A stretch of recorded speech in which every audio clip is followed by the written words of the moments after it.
12월 22일 월요일 새벽 예배를 하나님 앞에 올려드리겠습니다.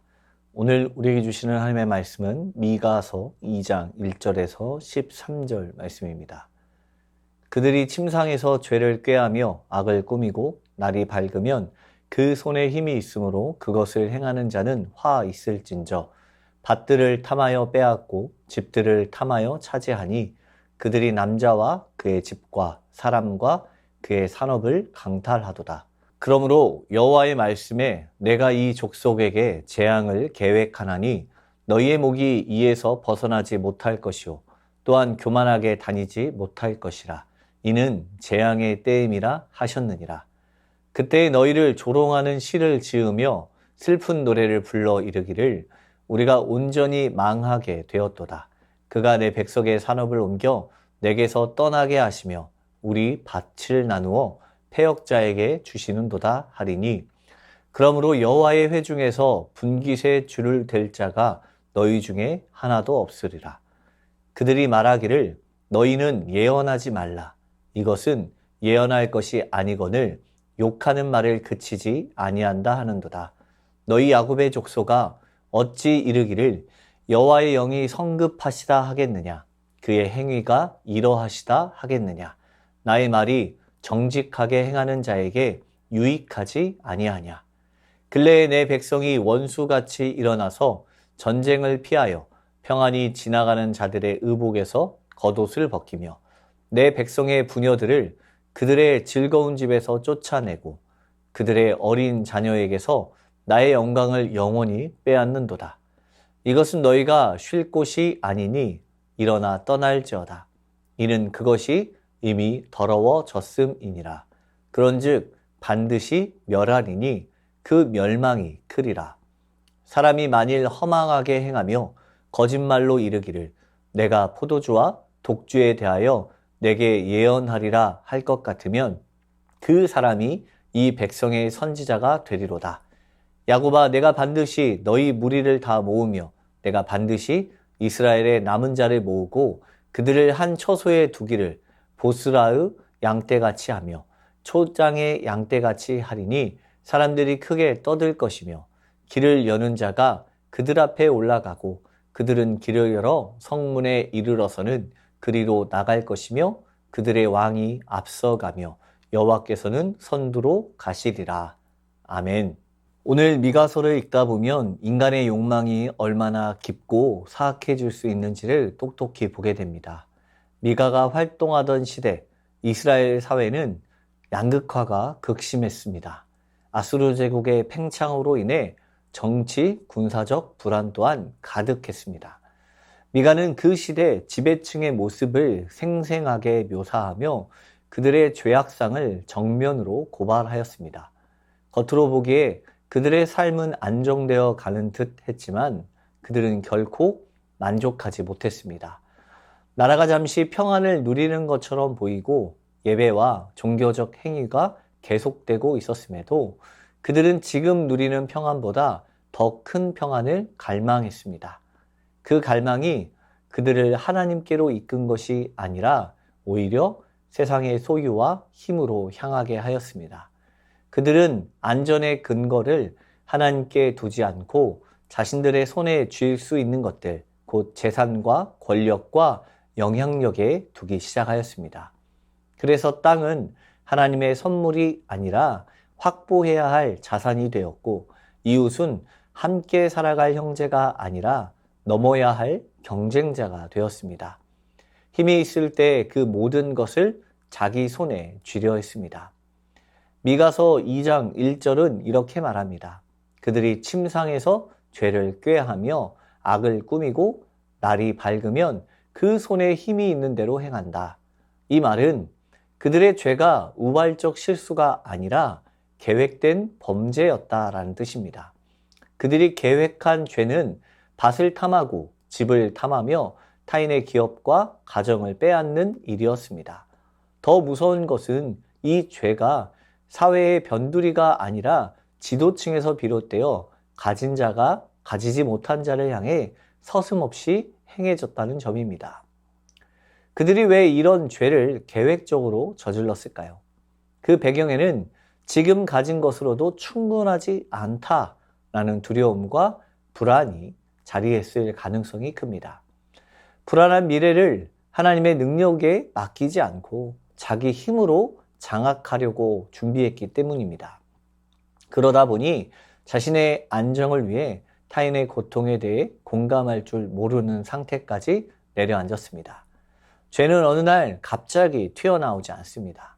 죄는 마음에서 계속 허용되고 정당화되고 계속 숙성된 뒤에 행동으로 터져나옵니다.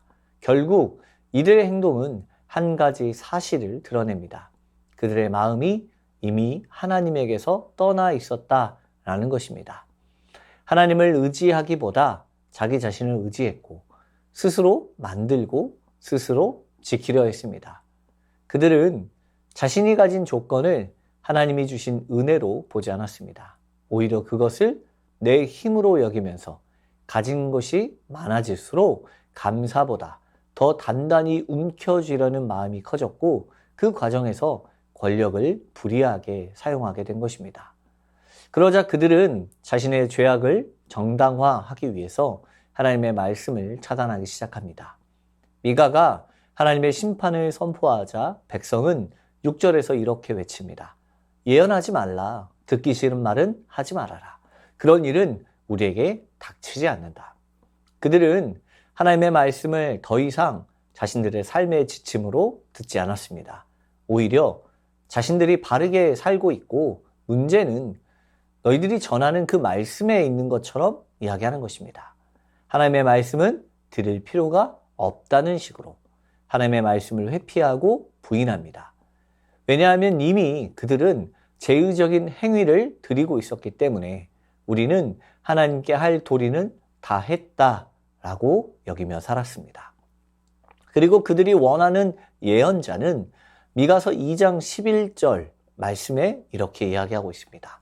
포도주와 독주에 대하여 내게 예언하리라 할 것 같으면 그 사람이 이 백성의 선지자가 되리로다. 여기에서 포도주와 독주는 단순한 음료가 아니라 육체적 욕망과 쾌락, 자기 만족의 상징입니다. 즉, 거짓 선지자는 백성에게 이렇게 말해줍니다. 마음껏 즐겨라. 괜찮다. 문제없다. 그리고 백성은 그런 말을 해주는 사람을 선지자라고 인정하며 따릅니다. 정리하면 그들은 위로를 원하지만 변화는 원하지 않았습니다. 은혜를 말했지만 말씀 앞에서 회개하는 것은 불편해하였습니다. 평안을 말하지만 진실은 피하였습니다. 하나님을 찾는 것처럼 보이지만 실상은 자기 욕망을 지지해 줄 종교적 언어를 찾고 있었을 뿐입니다. 이 문제의 뿌리는 결국 하나님과의 관계가 단절, 곧 신뢰의 붕괴에 있습니다. 하나님을 신뢰하지 않으니 삶의 안전을 하나님께 맡기지 못하고 자기 손으로 지키려 든 것입니다. 그 결과 욕심을 따라 행동하고 그 욕심을 정당화해주는 말만 골라 듣게 된 것입니다. 그러므로 오늘 우리도 돌아보아야 합니다. 하나님의 말씀이 나를 바꾸는 칼이 아니라 내 욕망을 합리화하는 도구가 되어 있지는 않습니까? 사람은 언제든 포도주와 독주 같은 메시지를 좋아합니다. 그러나 성도는 그 반대편에 서야 합니다. 언제든 자신을 비추어 회개하게 하는 하나님의 말씀을 기준으로 살아가야 합니다. 그러므로 오늘 우리는 이 말씀 앞에 멈추어 서야 합니다. 하나님의 말씀이 과연 나를 바꾸는 칼로 작동하고 있는지, 아니면 내 욕망을 정당화하는 도구로 사용되고 있는지 정직하게 돌아보아야 합니다.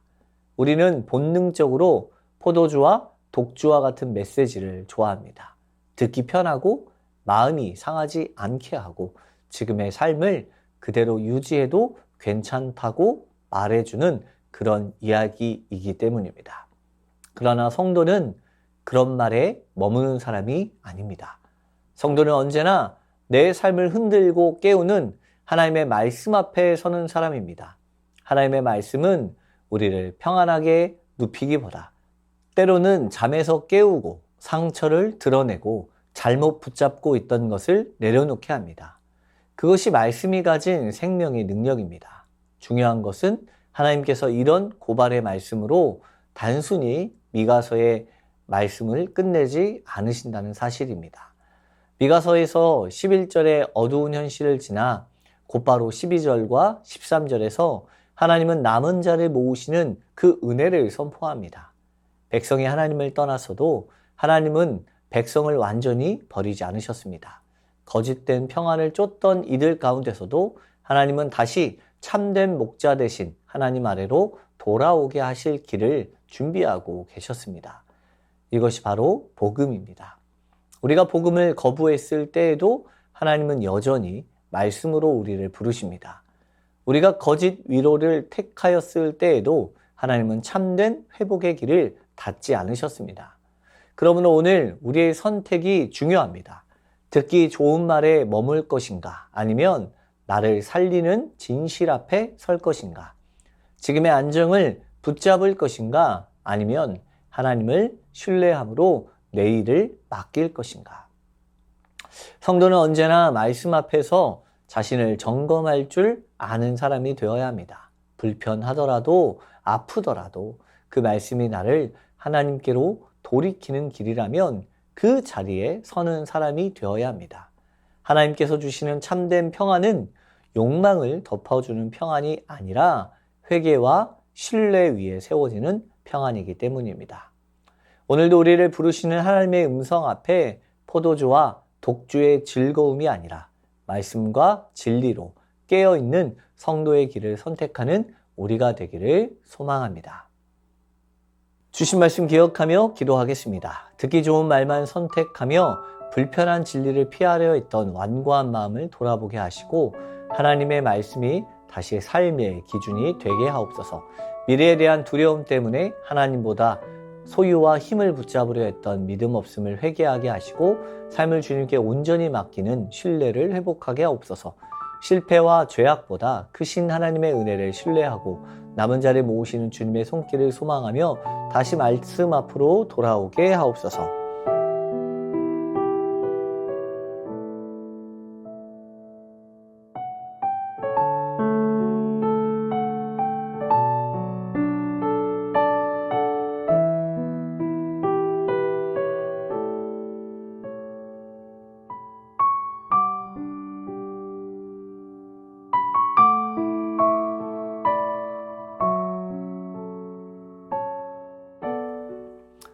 나라와 민족을 위해서 기도하겠습니다. 태국과 캄보디아 사이의 모든 긴장과 분쟁이 무력과 보복이 아닌 대화와 중재로 해결되게 하옵소서. 대한민국과 각 나라의 사회적 갈등이 미움이 아니라 대화와 이해로 풀어가게 하옵소서. 다음 세대가 불안과 경쟁 속에서도 하나님의 형상으로 존귀함을 잃지 않게 하옵소서.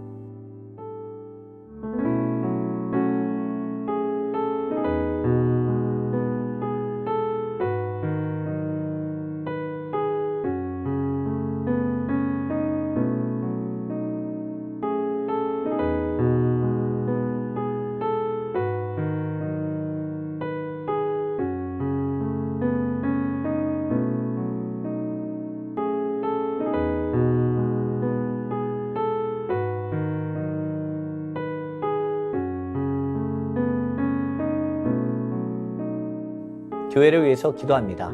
성탄 전야 행사와 성탄 감사 예배를 위해 수고하는 모든 봉사자와 섬김의 손길 가운데 예수 그리스도 안에서 오는 참된 기쁨과 감사가 충만하게 하옵소서. 한 해 동안 각자의 자리에서 감당해온 모든 사역과 삶의 무게로 지친 성도들에게 주님 안에서 참된 쉼과 회복을 허락하여 주옵소서. 담임 목사님과 부교육자 모든 중직자들이 그리스도를 더욱더 알아가는 일에 힘쓰게 하시고 말씀과 기도로 바로 서게 하옵소서.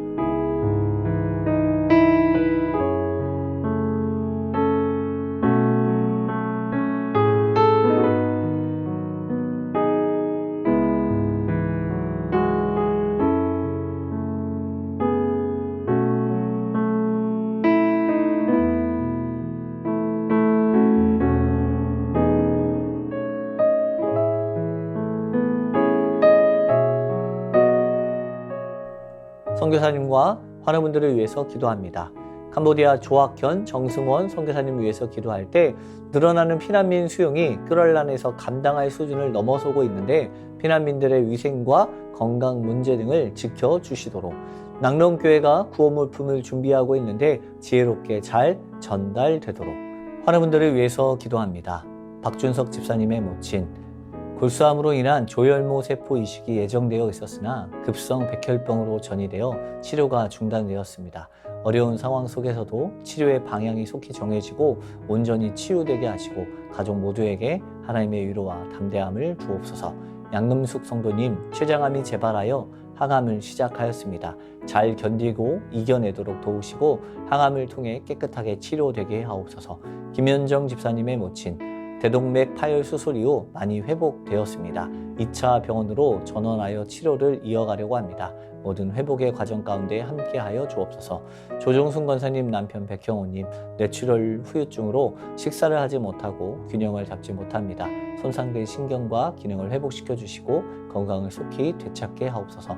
박세은 집사님 유방암 발병 이후 뼈로 전이된 상황 속에 있습니다. 통증이 완전히 사라지고 치료 과정 속에 회복의 은혜를 경험케 하옵소서.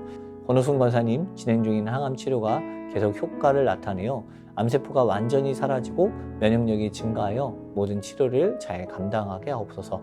노성빈 형제님 크론병으로 8주에 한 번 주사제 치료 이어가고 있습니다. 부작용이 생기지 않도록 보호하여 주시고 소장의 모든 염증이 사라지게 하옵소서. 이 외에도 수술 이후 회복 중에 계신 분들과 어려움 가운데 있는 성도님들을 위해서 함께 기도해 주시길 원합니다. 선교사님과 환우분들을 위해서 기도하다가 자유롭게 기도하겠습니다.